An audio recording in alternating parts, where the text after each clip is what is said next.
Good morning. Welcome back to Sunday Science Q&A. We've been away, I think, for about 2 weeks, but hopefully some of you saw the show that we did from Cheltenham Science Festival last Saturday night, which was a lot of fun. And, well, we could talk about Cheltenham Science Festival shortly. Maybe we'll talk with Helen about what happens when you gather together for a science festival and the spreadsheets involved.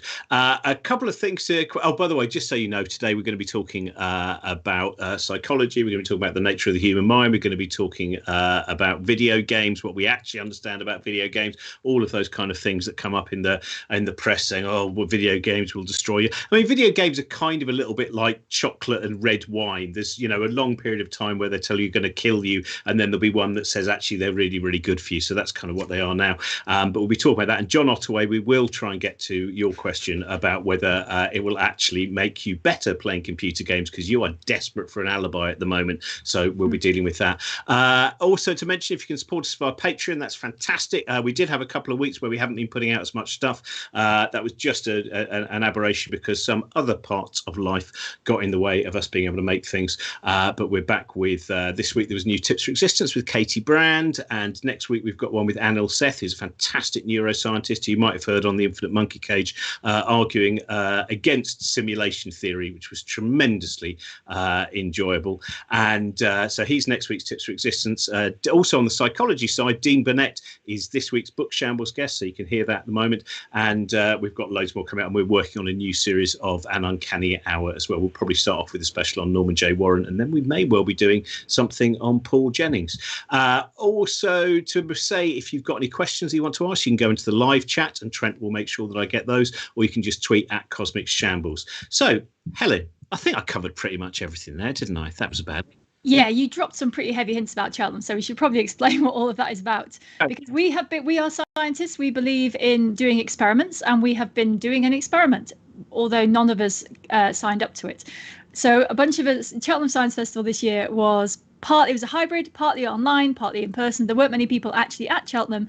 But for those of us who did actually go to Cheltenham, some of us were asked to self-isolate, and the some of us includes Robin and me. So we have been slightly grumpily stuck inside for the past few days, self-isolating. I've been less grumpy about this from Robin because I actually had some symptoms, no test results yet.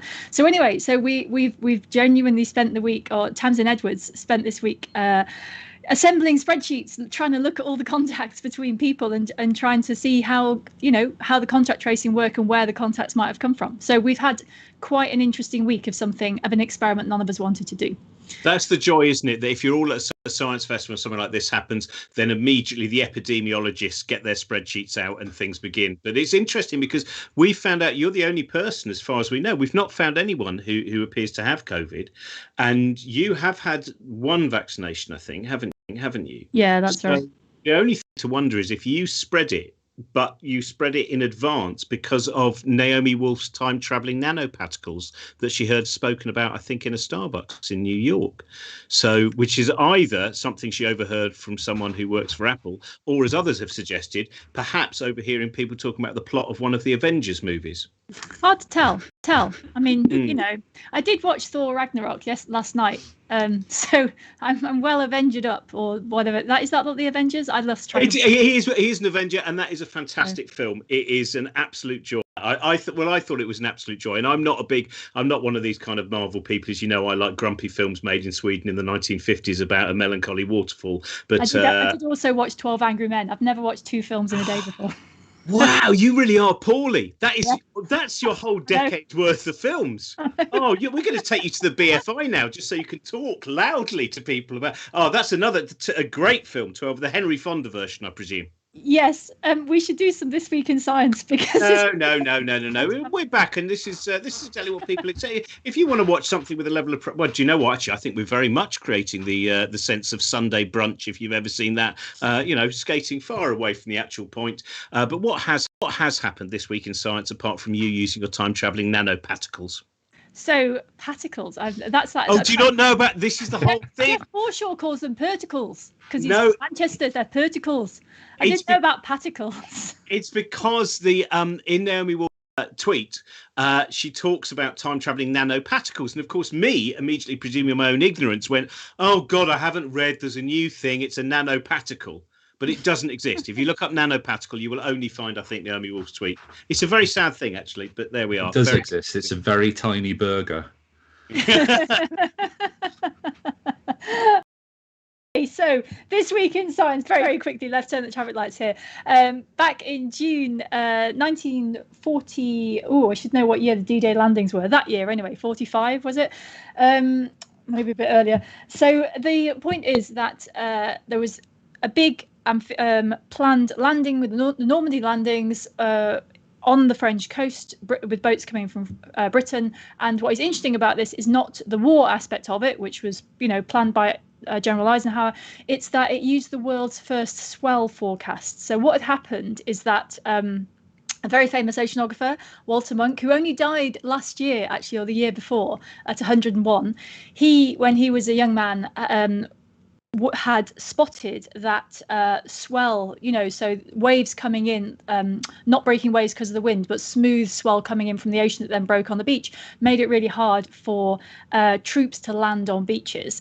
And he was an oceanographer, so he went back to his PhD supervisor and said, we could study this. We could try to work out whether we can forecast the swell that is coming from a long way away. And in order to do that, what you need to do is look at where the big storms are and calculate how long it will take for the waves to get from those storms all the way to the coast. And so they worked out how to do that for the first time in the early 1940s. And during the D-Day landings, they fed this information in, and actually D-Day was delayed for 2 days, 1 or 2 days, because the swell on the first day would have meant the whole thing was a disaster. There was too much swell, and so they delayed it by 1 day when the swell was quieter, and the landings went ahead, and you all know the rest of the Second World War history. But the point is that they only worked out how to do this just before, and the D-Day landings were in June, so they were supposed to be on June 4th or 5th, I think, and they actually happened on June 6th. But the world's first swell forecast, had that not happened, history might have turned out very differently. But all they had to do was ask the question. At that point, they had the mathematics to do it, but no one had thought that a swell forecast would be useful. And of course, now surfers use them all the time to know when waves are coming in, where the good places to surf are, where the good bits of coast to use are. But that all started because of D-Day in June, back in the 1940s. So that is my science this week. Thank you very much. Let's meet our guest for this week. First of all, Professor Pete Etchells, who wrote fantastic. We talked about Shambles probably 2 years ago now, when we actually met you in person in those old days. Lost in a Good Game. So, Pete, what have you got for us? What's your show and tell today? I'll be honest, I had something really cool that I wanted to show, and it's really super sciencey and nerdy, and then I couldn't find it because it was in a box somewhere, because I've been doing some renovating and moving around recently. So I can explain what it is in a minute, but I've had to default to the other thing that has been my lifesaver over the past year or so, which is this thing, which is a Nintendo Switch. I know it's very on brand for me, video games and whatnot, but honestly has been a lifesaver over the past year in lockdown, especially for somebody like me who doesn't really get a chance to play video games that much anymore, because I've got a small child and a very busy job. So I don't really get time to sit down in front of the TV and play a PlayStation or anything like that. So just getting like 5-10 minutes here and there on this gives me a bit of a video game fix, and I've been very appreciative of it over the last year.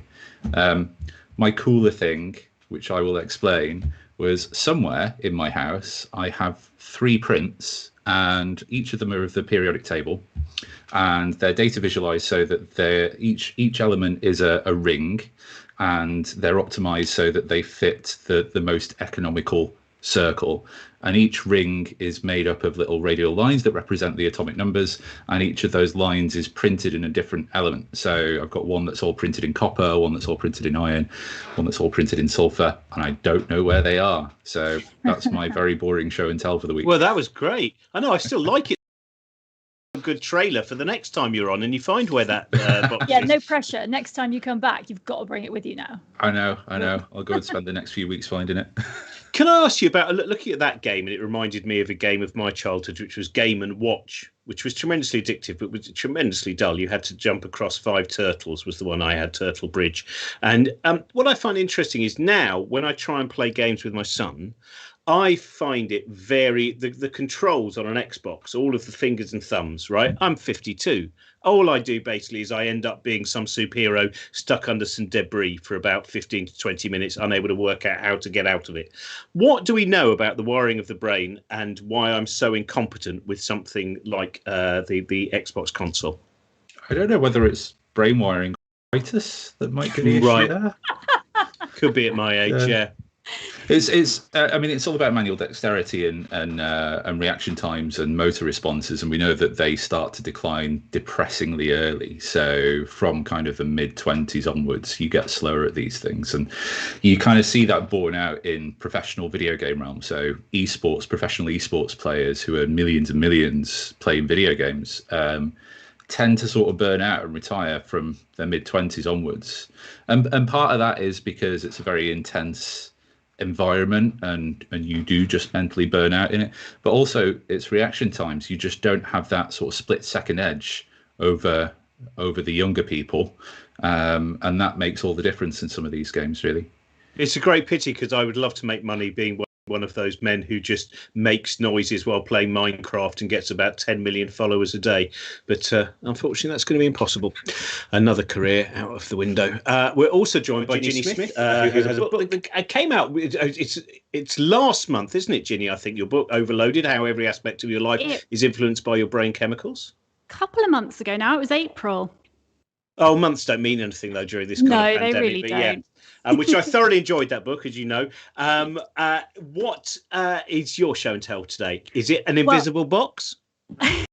So it is probably even more exciting than Pete's in that I have brought a pencil. But hopefully everyone at home also has a pencil or a pen or something else vaguely pointy. It doesn't need to be sharp, just with a kind of tapered end, because I wanted to show you a little illusion that I've been enjoying. I've had to do lots of kind of changing of the demos that I normally do so that I can create demos that work when one person is on their own and only interacting with themselves. So like COVID safe illusions. And this was quite a good one I found. So if you cross your first two fingers, like you're promising someone something you don't want to actually have to do, and then take your pencil or pen and just run it right in that V, kind of back and forwards. And you should find that there's a point you get to where it feels really odd. And some people start feeling like if you close your eyes, feeling like your pencil has 2 points to it. Are you getting that? I find there's a very specific angle that if you get, because what you want to be doing is touching both fingers at the same time from the inside of the cross. I've got a bit of it, but I'm pretty sure I'm also mostly just drawing with pen all over my fingers. Yeah, I've done that as well. Yes, that is a downside to it. So this is called the Aristotle Illusion. It's a really, really old illusion that was discovered by Aristotle. And basically what happens is that in your brain, you've got a kind of representation of your entire body, including your hands. But in the brain's representation of your hands, your fingers aren't crossed, because most of the time that's how you live. You live with your fingers the right way around. So if you think about what you were doing when you crossed your fingers and touched the pen or pencil to them, you were touching the outside of this finger and the outside of that finger. Now, to do that, if your fingers weren't crossed, you'd have to have something with 2 ends that were attached together because they were moving together. So because your brain doesn't realize you've crossed your fingers, it can make you kind of get this weird feeling that you're actually moving something with 2 points so that it can be touching both of your fingers on the outside. So yeah, that was just a fun little demo that I found that was quite COVID safe, that people can do on their own in their own homes. And yeah, all you need is a pen or pencil. Some people say you can do it on your nose as well, but I've never got that to work. So like running your finger up and down your nose can make you feel like you've got 2 noses. But is this just all excuses for, the weird twitches people have picked up in lockdown, one way or another? Oh no, I'm doing a science experiment. Yeah. Or you could get people to get pen on their nose, perhaps. I just realised as I saw Robin do it, thinking, I just made him draw on his fingers and now he's rubbing his nose. But yeah, if you can get the nose one to work, let me know, because I've never quite got that one to work. It's I don't know hard, if isn't it, yeah. though? Because then you start to wonder how psychosomatic it is. Because I know that, like the rubber hand illusion, there's been a lot which we've talked about before on this, and which I think there's some footage somewhere of me doing it with Hayley Dew when she was at Birmingham University. And it is, and you start to wonder how much is that once you have certain clues as to how you're meant to feel. It's a really, it's. So I've found, because I do the rubber hand illusion in my kind of school shows and family shows, and I've found that there's a perfect age at which kids get the rubber hand illusion like instantly, and it's around 8 to 11. That sort of age. When you do it with younger kids, you'll get them going, oh, it feels weird, but they can't really vocalize what they're experiencing. But when you do it with adults and teenagers, I think they get a bit in their head and they get a bit embarrassed to admit it. But I found that with like 8 to 10 or 11-year-olds, it will happen really quickly quite often, and without me giving them any clues. I just say, what does it feel like? And quite often you get them almost immediately going, it feels like that's my hand. So I think we get a bit self-conscious as we hit our teenage years. And I think that somehow makes us get this kind of, oh, I don't want to admit that I'm feeling something weird because I might look a bit silly. And I think that all gets in the way a bit. Yeah, I know. I thought it worked on me when I tried it. The Caputo effect is, I think it's the Caputo effect, which is that one where if you stare directly into a mirror, just directly into your own eyes, you know that one, and it's somewhere about 1 to 2 minutes your head starts to disappear because you're giving your brain so little feedback, and then it snaps it out again. Or sometimes your head, you suddenly look really old, and there's all manner of different kind of ways that people change the perception of what they see. Anyway, we better get on with the questions, and let's start with Coprolite 9000, and this is I'm going to throw this over to you, I think, Pete, because this is the Tetris effect. Seeing Tetris pieces rotating and falling through closed eyes after playing too much Tetris is well known. I once experienced a variant involving the game Lemmings. What is happening during this? That's a good question. There's a sort of general version of the Tetris effect called video game transfer phenomenon. And I'm probably going to be quite boring over the next hour, because I think my answer to a lot of these questions is largely going to be the same, which is that everything is caveated by the fact that a lot of video game research is rubbish. So these things exist, and there are studies out there on things like the Tetris effect and stuff. I don't buy that the science is that good, particularly. So the kind of depressing thing for us today really is that we don't really have much in the way of understanding how these things happen, because of the nature of these games and these effects themselves. It's surprisingly hard to set up good, robust experimental studies in the lab that test these things. And that's true of any psychological phenomena, but I think it's particularly true and particularly acute in the case of video games, because we can't recreate how you play video games in the lab, really, if you think about how you play them on a day-to-day basis. And then it's completely different to what we try to do in the lab, which is, by and large, experimental video game studies are, you get somebody to play a video game for 20 minutes, and then you get them to do something else. And that's good in terms of controlling for extraneous variables and things like that, but it's not how people play video games. So what a lot of the research tends to show is sort of very weak effects on, weak effects in terms of how things impact us. But that doesn't necessarily mean anything in terms of how we experience them in the real world. And I think things like the Tetris effect are a good example of that, is that anecdotally, a lot of people report these sorts of kind of game crossover phenomena where they sort of either visualize or they have sensations about something that they've been doing in game in the real world, starting calling it the offline world recently. But as to why that's happening, whether it's a memory effect or it's a sort of lagged motor effect, we don't really know. But isn't that, I mean, I was going to say the memory effect, because surely anything which has a, kind of repetitive sensory input eventually, I mean, I just think of when I was a teenager and I had an office job where I had to ring people, like hundreds of every single, hello, I just wondered if you'd, hello. And then when I would try and go to sleep, I would still hear the whole pattern of that day, because that had been my day. And that was, so surely that just plays a part in mind's activity. Definitely will, but I think obviously, like with anything in there'll be huge individual differences at play. So, I played video games all my life and quite intensively at some periods of time. And I've never experienced this sort of feeling. So, I played games for entire days sometimes and then gone to bed and not dreamt about games or had any sort of sensations relating to that. And it sort of depends on things like, how you're playing the game, who you're playing it with, what environment you're playing it in, what else is going on around you, and all of those sort of things together might feed into whether you start to experience these phenomena or not, or whether you even have memories of them. In the same way that sort of with your example, if that was a very kind of intense day and that was the only thing that you were doing, then it makes sense that you're kind of playing it back in your mind overnight. Whereas if it was only part of your day and you had something else that happened that day that was quite a big thing, then that probably wouldn't have happened to you. Brilliant. Thank you, Pete. I'm looking forward to you telling us more things that we don't know.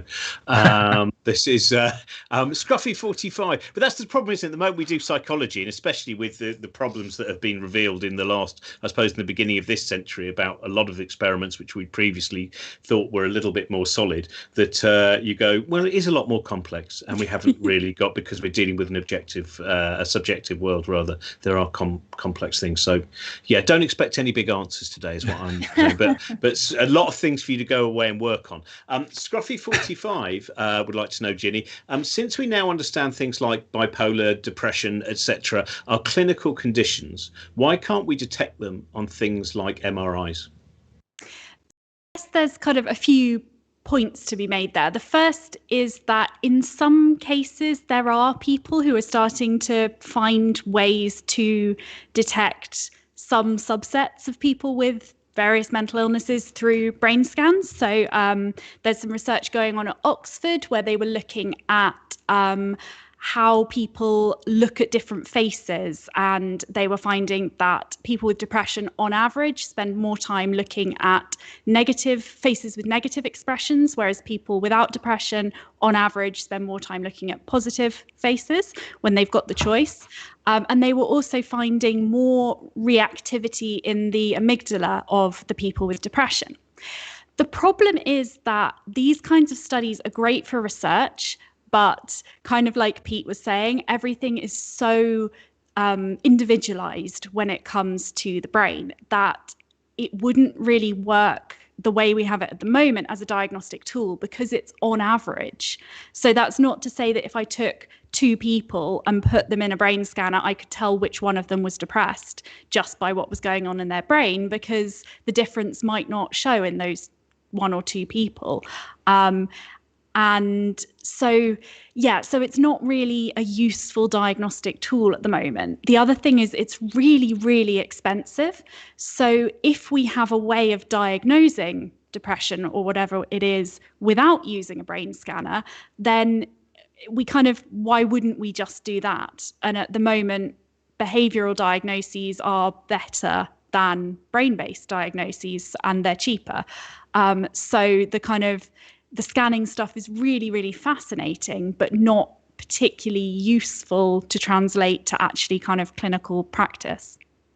Can I ask you, with something, I don't know if you'll know this or not, but something like Capgras syndrome, the one where people may well see, for instance, a parent and not believe it's them, even though they look exactly alike, they're not getting the emotional. And as far as we know, I think that's because basically there's some damage between basically our visual sense and where it connects to the emotion. Is that something that we would be able to see on an fMRI? Oh, I don't know if I've come across any studies specifically on that. I think it's really rare. So it's very hard to do experiments on these very rare syndromes because you just don't have enough people to do them. So yeah, I don't know. I haven't come across any on that. Sorry, Pete. Yeah. No, I don't. No. I don't know of any either. Yeah, you're absolutely right. You need it's all about, so what you get in fMRI studies is sort of averages of behavior across quite a few people. fMRI studies are notoriously underpowered as well, and also there was. You should perhaps explain what fMRI is, because a lot of these, sure. These acronyms, and the difference is it's measuring blood flow. Is that right? Have I remembered that correctly? Yeah, blood oxygenation levels. Right. Yeah. So perhaps explain the link there before you. Sorry, Pete, I didn't mean to interrupt. But No, it's fine. Shall I go? Okay, so MRI is magnetic resonance imaging. So that gives you the kind of structural view of the brain. And then the F means functional. So the idea is that we can see which bits of the brain are active because they will have more blood carrying oxygen going to that bit of the brain because it needs that oxygen because it's active. And because of physics, we can see where the blood with oxygen in it is in the brain. I'll spare you the physics, but sorry, Pete, carry on. Now we know what an fMRI is. It's a really good thing to bring up as well, because one of the things that people often mistake with fMRI is that you'll see a picture of the brain and then you'll see some colours on it, and psychologists hate this, but people say, oh, that area of the brain's lighting up, that area of the brain's active, and that's not the case. It's sort of there are higher levels of oxygenated blood in one area and perhaps lower levels in another area, and the inference there is that because there is more oxygenated blood in that particular area of the brain, it is more active, and then the next inference is it is more active because it is involved in this thing that you're looking at. So there's several kind of logical steps that you need to take from going to, I'm getting this person to do this thing in the scanner to this brain area is involved in it, which makes it all a bit messy, really.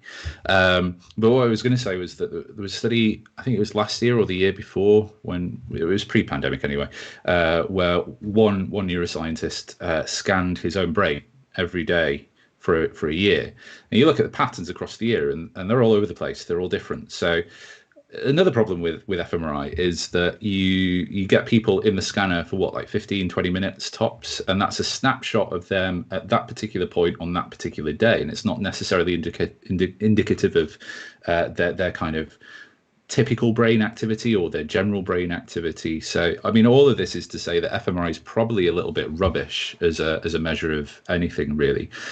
I said before that I was going to say that we don't know anything in this hour. The other thing is I'm having quite a bit of a crisis at the minute about psychology, in that every time I see a paper come out, I'm like, don't believe it. I think you've done the stats wrong.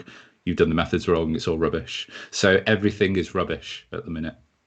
That is, it's quite a depressing thing, the number of books that I pick up and I go, oh, well, I can still really admire this person who did this research. And then you read the book and you go, oh, no. They slightly made this leap and that leap. And actually, there were only 3 people involved in that bit of research.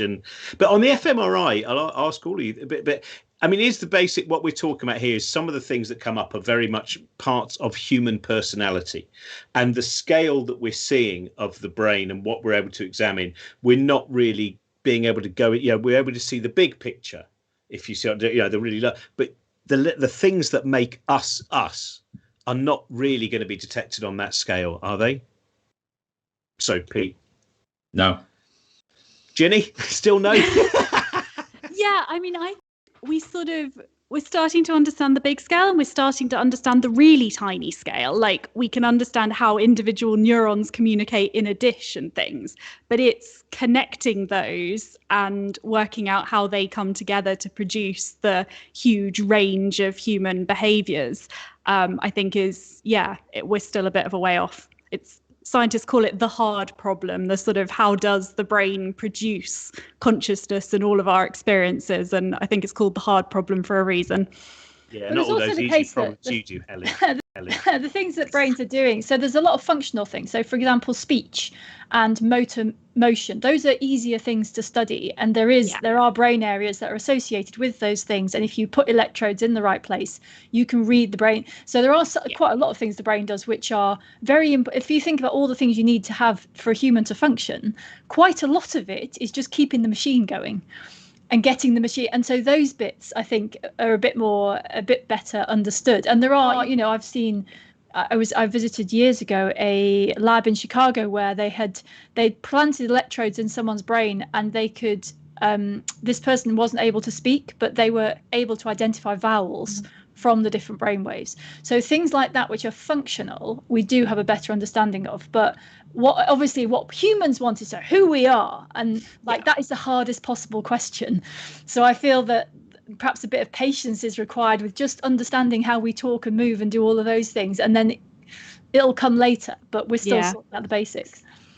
And as Pete says, a lot of it is a tech problem. So, okay, fMRI isn't perfect, but it's given us a level of understanding that we just couldn't get before we could look inside a functioning human brain in that way.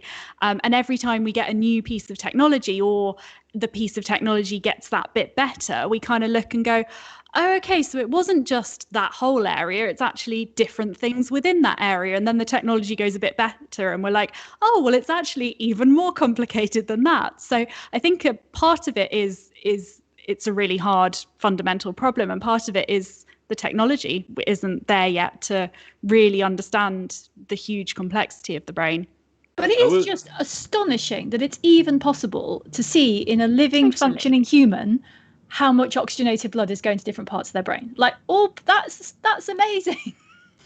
Well, I think also I was going to say, in terms of some of the better sides of fMRI, if anyone heard our Tips for Existence with the neuroscientist Adrian Owen, who did a lot of pioneering work on people in vegetative states and finding out people who were still there. You know, they were still there was no outward sign to suggest, no physical sign to suggest from the exterior that that person was still inhabiting their body. And, you know, and it's had incredible revelations for people who were presumed to basically be dead, a living body, but with no personality. And so things like that. And it's very interesting. His Into the Grey Zone is the name of his book.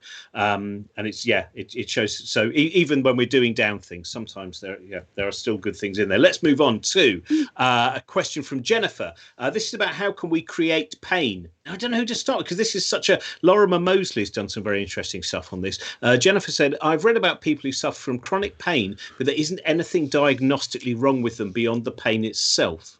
So is this more a brain going wrong thing than a physical injury, for example?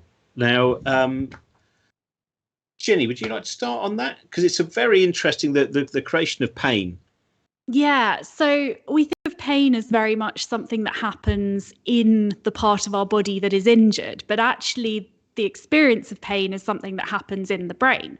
And if you do, say, injure your hand, there is a pathway that goes from the site of the injury up your nerves to your spinal cord and into your brain, and your brain can then register that as pain. But there's also a pathway that goes back down again, where your brain can kind of turn off that pain based on your environment and whether you're paying attention to it and all sorts of other things. So actually, pain is always a kind of subjective thing. Now, it does seem that in chronic pain, what can sometimes happen is that it usually starts with an actual injury, or sometimes it can be nerve damage. But what happens is that if that injury or the nerve damage means that signals are being sent over and over again up that pathway to the brain, you can actually get changes in the pathway itself. So in the nerves that send those signals to your brain.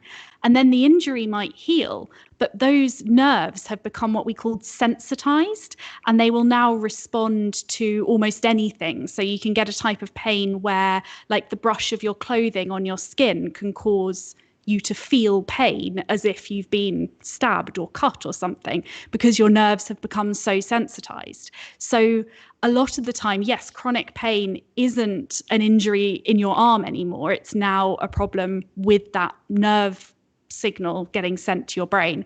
And then there's also changes that can happen within the brain that can make it worse. So in some people with chronic pain, they've found that the prefrontal cortex, areas of the prefrontal cortex, don't seem to be functioning as well to kind of damp down the pain, because normally that is part of the system that can reduce pain.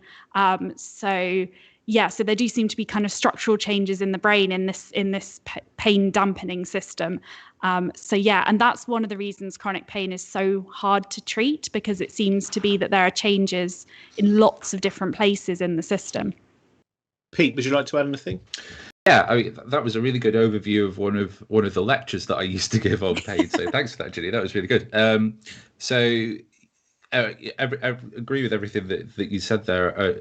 I remember a really fascinating example. I think it was in a Horizon episode about 10 years ago, where there was a really good example of sort of bringing all of these things together. And there was a story of a woman who'd had a stroke, and then she had excruciating pain down one side of her body for, for the entire time afterwards, and it was down to that. So the way that they showed how that rewiring had happened was that they used a technique called transcranial magnetic stimulation, which is basically where you get a big magnet and you kind of position it over wherever you want in the head, and you can either activate an area of the brain or you can inhibit it depending on the type of signal that you use.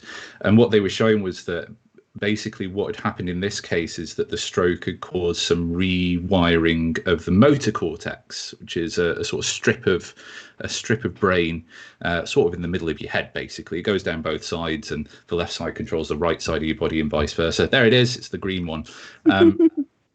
And what they found was that, you know, if you activate certain areas, and that's one of those areas, Helen, you were talking about before, where we know quite a lot, where if you stimulate different parts of it, you can see different parts of a person's body twitch. It's really cool when it happens. But they were stimulating bits that should have stimulated the right arm, and it wasn't. It was making some other place twitch, so that they knew that something had gone wrong with the mapping there, and that's likely what was causing this pain sensation, because something was triggering a movement pathway, but it was being interpreted as pain by the brain. And one of the potentially cool things about TMS is that you could use it as a therapy as well. So there's sort of two different types. There's sort of TMS where you just give somebody a short, sharp jolt and it'll make something twitch. Or you can use much weaker signals called repetitive TMS and fire them into an area of the brain at a sort of constant pace. And if you do that over a period of time, it starts to help rewire those parts of the brain. So they did this in the show. They applied this RTMS therapy, and you know, at that point in time, she stopped feeling pain. It was a wonderful feel-good story, just to bring old Misery Pete back. The thing about RTMS is, depending on the frequency you use, you can either get immediate short-term improvements that don't translate into long-term, which is what happened in that show. So I think, depressingly, probably when she went home 3 weeks later, the pain would have come back again. Or you can see much more long-term improvements. So, you know, hopefully for that person, they got more of it. I mean, it's still all early days with this sort of stuff, really, but there are studies that show that if you use this sort of therapy, it improves with people with chronic pain. It improves their quality of life. It improves their kind of pain response and things like that. Brilliant, thank you. Sorry, someone was about to say something, I think. Oh, I was just going to say, I think there have also been some studies looking at implants, either into the spinal cord or into areas of the brain where you can get like a pacemaker type thing with electrical stimulation to do a similar kind of thing. But obviously, if you can do it through the skull, then that's a lot less invasive and a lot less risky than having to implant electrodes actually into the brain or the spinal cord. Also, if anyone has either read or seen the Michael Crichton book and film The Terminal Man, they will know there's a lot of risks in 1975 on that. Now, the next question is from Matt. This is for you, Helen. I've just watched Helen's documentary on cobalt, and I have a question. While obviously better than fossil fuels, are we just risking moving from one environmental risk to another if we exhaust the supply of cobalt, or are we further down the line of better lithium iron phosphate than I imagine?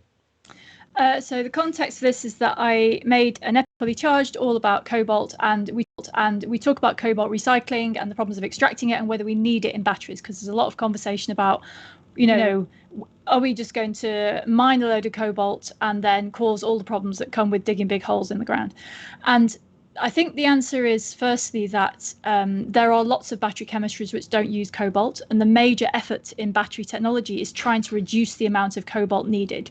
So there is a huge amount of work on this, and there are lots of the problem with batteries is that we could pick up like an AA battery and it looks the same, but what can be inside it is really, really different, and we don't see what's inside it. We just go, oh, it's an AA battery, so we don't see what's hidden on the inside. So when it comes to the environmental damage, I think electrification has to happen. Burning fossil fuels is just not an option at all in the future. We need to get rid of it.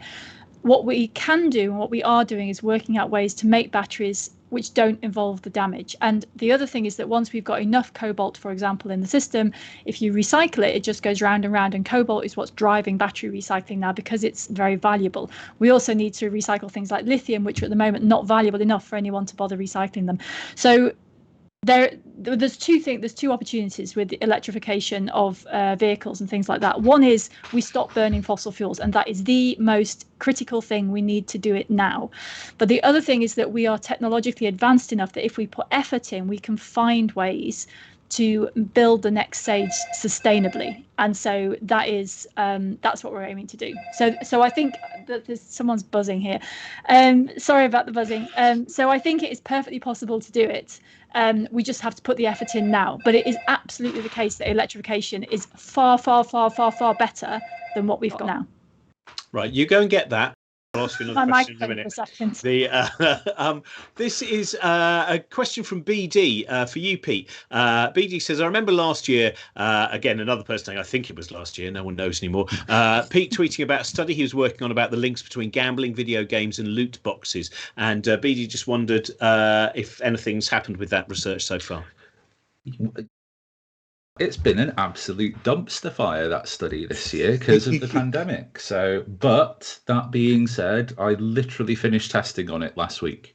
So yeah, I'm just kind of going through the data analysis at the minute. That study basically is looking at the relationship or the potential relationship between what we call loot boxes. So for people who don't know, loot boxes are kind of like the video game equivalent of Panini sticker album card packs. So you play a game, and when you say you level up, you get a free box, and you open the box, and it gives you a chance at getting, say, a new outfit for a character or some in-game currency and things like that. It's randomized rewards, or you can pay for them as well. And a lot of them are things like outfits for characters, and what you find is that there are some what are called legendary outfits, which are very, very rare. Common outfits which you get all the time and you just ditch, and stuff in the middle. So because this thing has been labeled rare and you have a relatively low percentage chance of getting it, it becomes desirable because you want that thing that nobody else has had, a sort of basic kind of human social engineering, really. So the worry with these sorts of loot boxes is that they look like a form of gambling, right? So you pay 99p to open a loot box because you want a chance at that really desirable thing, and you don't get it, so you pay another 99p and you pay another 99p. And because of the way that we monetize games now, it's not the case that you pay 50 quid or whatever and that's it, you've got the game. Very often games are free to download now, and they make their money through getting you to part with small amounts of money frequently. So these sorts of in-game microtransactions, they're called. So the worry is that there's no limit on how much you can spend on these. And anecdotally, there are stories of people who've blown life savings on FIFA packs for FIFA football games. People are generally worried that the government is worried about these things. So there was a call for evidence in November last year, actually, specifically around loot boxes and potential harm in the kind of gambling realm, with a view to looking at whether we should be revising the UK Gambling Act to take into account these sorts of digital things that aren't called gambling but kind of look very much like it. The worry with it all is that the data that we've got at the minute is relatively young. So we've only really started looking at loot boxes specifically in the past 3 or 4 years. That means it's sort of quite embryonic at this stage, and a lot of what we know about loot boxes at the minute is correlational in nature, and my study actually isn't any different in that sense. It's different because I'm using different statistical techniques to look at the strength of evidence, the strength of the correlations, but it is correlational stuff nonetheless. So the correlations all are a bit worrying, that people who spend more money on loot boxes also show higher levels of problematic gambling. What we don't know at the minute is the direction. So is it that people who buy loot boxes become problem gamblers, or is it the people who have difficulties with gambling are more drawn to these sorts of games with these sorts of mechanisms? In a sense, it doesn't matter which way it is. It's bad either way. But I'm trying to sort of sit on the fence as much as I can about this. I mean, with my personal opinion is that loot boxes are garbage and you should get rid of them because they feel detrimental to a gaming experience. And they contribute to what I feel is a drive to monetize play, to sort of commercialize play, really, in that it feels sometimes when you play these sorts of games that you're not playing it for the enjoyment, that you need to spend money in order to enjoy it, and that's not cool in my book. So with that caveat, I'm sort of trying to stay objective, because I am also painfully aware that if something looks like a duck and acts like a duck, in psychology it's not necessarily a duck. Sometimes it's a rabbit, isn't it? I think. Sometimes it's a rabbit, yeah. And we've fallen into that trap with video game research before, in that, you know, we were convinced for years that violent video games cause aggression, and this was reinforced by things like school shootings in the US being linked to video game play. And finally, when we got some good research and some good data on this, it turns out that there's a small link between aggression and playing games, but it's actually pretty weak, and it's probably not worth worrying about. There are other things going on that will be precipitators of real aggression. So I have this sort of background worry that with things like loot boxes, we end up walking down a similar route, in that, you know, we have these stories that come out in the news of people who've had real financial difficulties as a result of getting sucked into these things. We have some initial evidence that suggests that there are correlations there. What we don't want to say is that is therefore good enough to say let's ban loot boxes, or, you know, let's limit who can play games and things like that, because we might end up doing more harm than good in that sense, and then 5-10 years down the line finding that loot boxes actually aren't as problematic as we thought they are. That is what I suspect the data might show in the end, in that there are negative links. They are probably not large links, and that there are other things going on that impact on people's things like problematic gambling behaviors and mental health and things like that. Brilliant. Thank you very much. Question from Seema, 9-year-old Seema. Hello, Seema. Ginny, for you, Seema would like to know, how do painkillers work? How does taking something stop a pain in your leg or your head? So the answer is that different painkillers work differently. So the ones that you get over the counter, things like paracetamol, they tend to act at the site of the pain. So say you've cut your hand, you've damaged a load of cells. Those damaged cells are going to kick out all these chemicals that kind of spark a chain reaction that ends up sending the pain signal to your brain. So what paracetamol does is it blocks one of those chemicals at this kind of the site of the injury. But that's why paracetamol doesn't completely get rid of pain, because it's only blocking one of these chemicals and it's not actually stopping the signal get to the brain. If you're talking about the kind of painkillers that might be used in a hospital, things which we call opioids, so things like morphine, they actually act on the nerves that are sending the signal from wherever the pain is to your brain, and they stop those nerves from sending their signal. So that's why they are the most effective painkillers.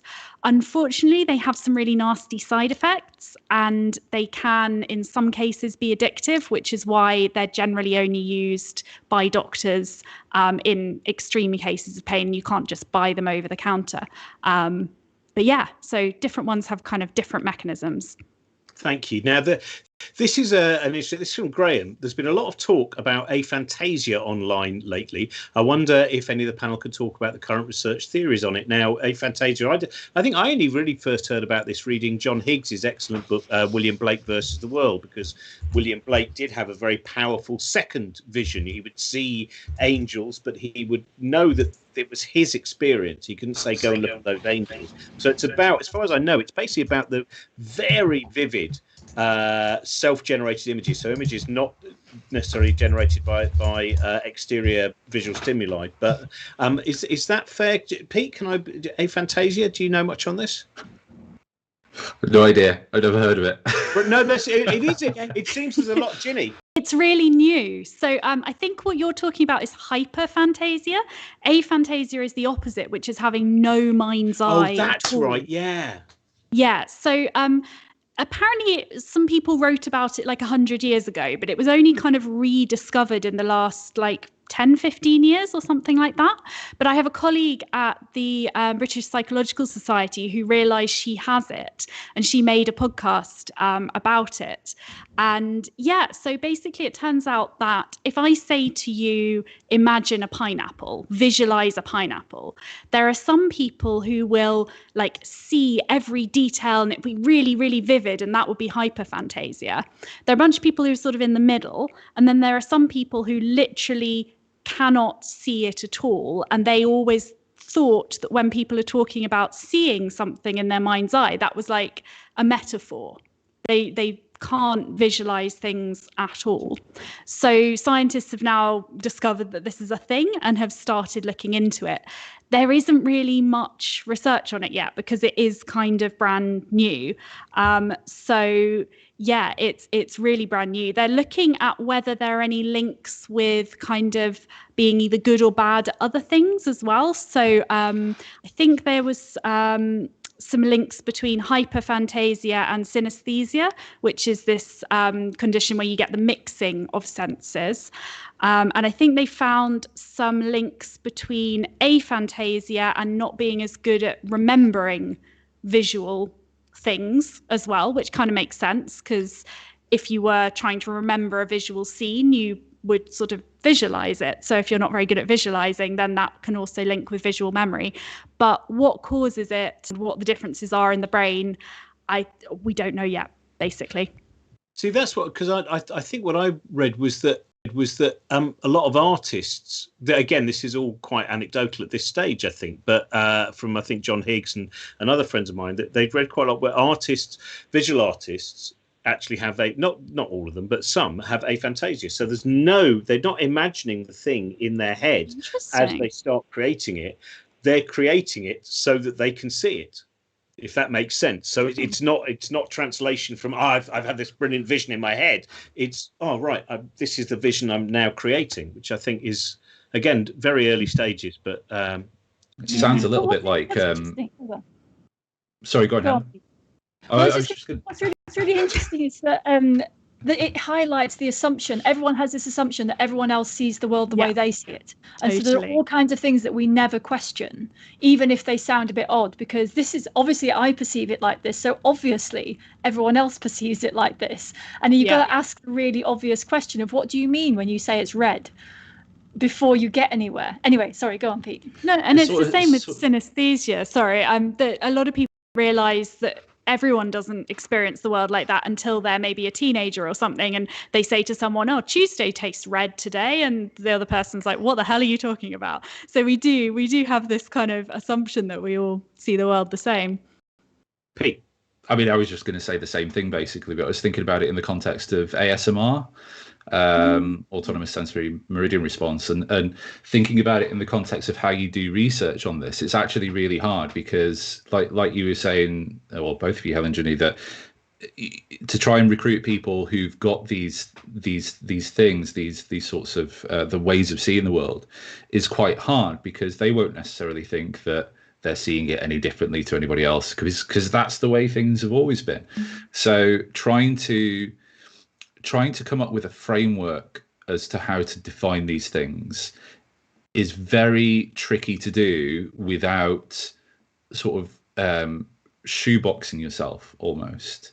And this is sort of something that I'm worried a little bit with ASMR research, in that I've experienced ASMR, or I did when I was a kid, and it was sort of a very specific way in which sort of some people would trigger it for me. But if you look at how the research is sort of done now, it's largely based off recruiting people from places like Reddit who have come together because they have this shared experience. But if you look at how ASMR is triggered in those populations, I would never have thought of that from my own personal perspective. And it doesn't do anything for me. It doesn't have the same effect. So my worry is that you have these sort of subgroups of self-selecting people who have certain types of triggers, and then they become the whole definition of ASMR. And what it actually does is it misses out a lot of people who don't go on Reddit and don't really read about ASMR, but nevertheless experience it, but don't realize that that's a thing that other people don't experience because you never really talk about it. So it's the kind of unknown unknowns thing in this sort of research. How do you find your true population and not kind of run the risk of getting restricted to a subpopulation that you think is representative of everybody who has that thing? Oh, everyone's gone very quiet. Oh, that was me. It was me because my signal just went, and I got just as far as Reddit, and then my computer said I don't want to know any more about that, and lost its signal. So sorry, that was the reason for the silence. Was my signal was just coming back. This is a quick question. Martha said, well, this is not a quick question actually. We've got 5 more questions, which I don't think we. Martha's just, can you explain the process of belief formation in the brain? How is it that belief can be strengthened even in the face of contrary evidence? Now, I would suggest that it might be worth recommending some books rather than trying to answer that, because this is, I mean, there's a lot coming out at the moment in the last couple of years and coming up about bias and how we're swayed into opinion. Pragya Agarwal, who was on the show a while ago. So can I take from Pete and Ginny? Pete, first of all, would you recommend, where's a good place to start on learning about this? That's a really good question, actually. I think so. I'm going to kind of go a bit off piste with my suggestion, because there are some good books on the kind of science of belief and superstition. Bruce is a great writer on this sort of stuff. But actually, what this sort of thing, I think, ties in with a lot of discussions around how we interact with people online at the minute, and how we take information in that's counter to our, not necessarily religious beliefs, but political beliefs, and sort of put it to one side. And I think for me, a lot of that is around failures in critical thinking. And it's something that I think we've sort of collectively struggled with over the past 3 or 4 years, in terms of that ability to try and be as objective as possible, and not just blindly accept things that fit with our worldview, and then disagree vehemently with things that don't, but really try to interrogate information that comes in that we would kind of de facto agree with. So all of that is a bit of a long and rambly way of saying, I think a really good book in this realm, thinking about criticality, particularly in the context of science, is Science Fiction by Stuart Ritchie, which is really kind of good primer on how science gets things wrong, and how we can fix that. So things like fraud and stuff. But the kind of reading between the lines of it is looking at how some of these people who engage in these practices fool themselves as well, and sort of taking pointers from that as to how we can be better believers in things. Yeah, and we do actually. There's a conversation somewhere on Cosmic Shambles with Stuart that you can hear talking about science fictions. Ginny. Yeah, so I just grabbed this one off my shelf, which is Breed Super Sense, which is all about why we believe superstitious things, and kind of how our brains are basically always looking for cause and effect, and sometimes they look too hard and they assume that something that has happened is because of something else you've done. So the meeting that went really badly at work was because you wore those red socks, so now you can't ever wear those red socks again because they're unlucky. Those kinds of things. That's a really good book for that. But just on what Pete was saying as well, there's slightly worrying evidence that even if we consciously look at things critically, I believe just reading things can actually make them stick in your brain without you wanting them to. So there's evidence, for example, that debunking myths can actually reinforce them, because one of the things our brain is quite good at is extracting the gist of information and leaving behind the details. So your brain will remember, oh, I heard that person talking about left brains and right brains, but it won't remember the detail of the fact that actually they were saying that the whole idea that right brain's creative and left brain's logical is rubbish. You just remember, oh, left brain, right brain, and actually that can reinforce the myth. So there's a real danger, even for people who are thinking critically, that sort of just scrolling through Facebook, taking in headlines, might be storing information in your brain that you don't want there. And when you come back to it, you don't necessarily remember that was something that you just happened to scroll past on Facebook. You remember it as a piece of information stored in your brain. So that it's called source monitoring. Knowing where you got information from is often harder than remembering the information itself. And I think that's part of the problem. That's probably one of the reasons. Yeah, go on. Very quick reading recommendation, even though I'm not the expert in this area, but there's an essay that Dallas Campbell recommended to me years ago called Complicating the Narratives by Amanda Ripley. And it takes into account the neuroscience and the journalism sides of it. And it's quite a long read. I can't remember all the details because it's a while since I've read it. It's really, I'll tweet it in a bit, but it's a really good read on exactly this topic. Right, we've run out of time, and we had a lot more left to do. With you, again, the mind, you can't do more than about 3 questions because it turns out there's a lot of complexity, there's a lot of uncertainty. I've got one more question for you, Helen, and that's from Dean. I can't remember if we've dealt with this before, but it's one that a lot of adults think about. Why do young kids not get dizzy? Oh, so dizziness comes from, again, so I'm not a physiologist. Dizziness comes from a mismatch between what your eyes are seeing and what is going on in your physiological mechanisms for understanding balance. So in your inner ear, you've got these loops of fluid, and if they're whizzing around, your brain goes, oh, I'm turning. I can feel that I'm turning because the fluid is lagging behind. And so it starts sloshing around on the inside. And so one of the reasons for being dizzy is that that doesn't match what you're seeing with your eyes. And your brain goes, oh, I don't know where I am anymore because I can't tell whether I'm this way up or that way up. And so I don't know about young children, but my suggestion is that either they've not connected up the discrepancy between those two things yet, or they just don't care. It's one or the other. Isn't it the liquid itself is kind of becomes more viscous with age? So I thought there was something about that, but that might be the same way that I totally forgot the way round of Fantasia. But I had a lovely image in my head of what Fantasia was, which should have really reminded me. So thank you very much, everyone, for joining us. We'll be back next Sunday at 10 a.m. again. Pete Etchells, you can listen to him talking about Lost in a Good Game on Cosmic. There's a book Shambles somewhere there, and there's also a book Shambles on Ginny Smith talking about her book Overloaded, both of which I would highly recommend. Like I said, support us on Patreon. Anil Seth is coming up on the next Tips for Existence. He is a really interesting neuroscientist. His new book is it's not it's out in September. It's a fantastic book, and also worth watching his TED talk, which is very interesting. Starts off with his experience of general anaesthetic. Thank you very much to our producer Trent Burton. Thank you, Helen, Pete, and Ginny. See you next time.